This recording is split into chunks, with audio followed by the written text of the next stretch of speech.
بسم الله الرحمن الرحيم. ألف لام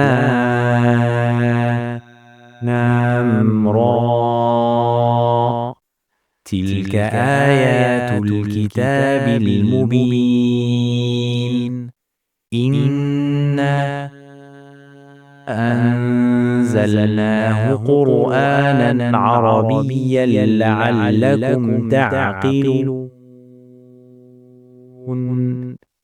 نحن نقص عليك أحسن القصص بما أوحينا إليك هذا القرآن وإن كنت من قبله لمن الغافلين.